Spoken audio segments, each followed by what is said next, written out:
नमस्कार दोस्तों, राधे राधे। स्वागत है मेरी आज की नई वीडियो में। तो आज हम इस वीडियो में बात करेंगे पौष मास के शुक्ल पक्ष की पुत्रदा एकादशी की व्रत कथा के बारे में। पौष शुक्ल पक्ष की पुत्रदा एकादशी इस बार 10 जनवरी को मनाई जा रही है। मान्यताओं के अनुसार इस दिन व्रत रखने से जीवन के सारे कष्ट दूर हो जाते हैं। तो चलिए सुनते हैं पौष पुत्रदा एकादशी की पौराणिक कथा।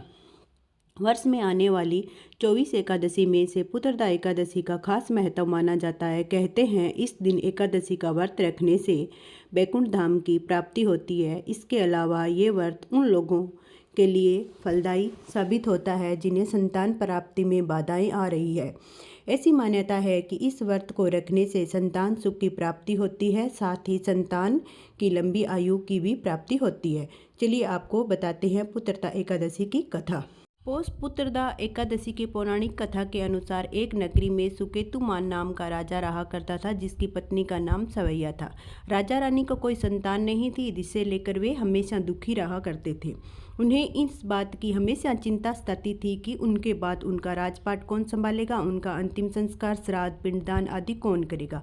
बस यही सब सोच सोचकर राजा बीमार होने लगे थे। एक दिन राजा जंगल भ्रमण के लिए निकले और वहां जाकर प्रकृति की सुंदरता को देखने लगे।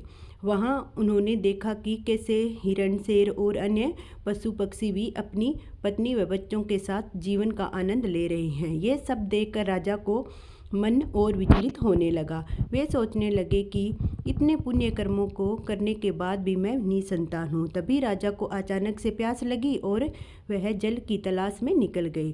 भटकते भटकते उनकी नज़र नदी के किनारे बने ऋषि मुनियों के आश्रम पे पड़ी। इसके बाद राजा ने वहाँ जाकर सभी ऋषियों को दंडवत प्रणाम किया।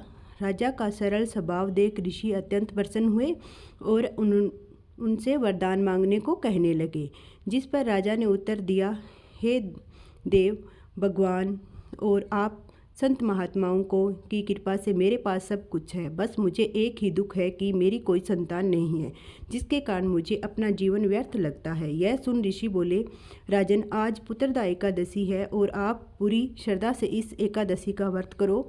ऐसा करने से आपको पुत्र रत्न की अवश्य प्राप्ति होगी।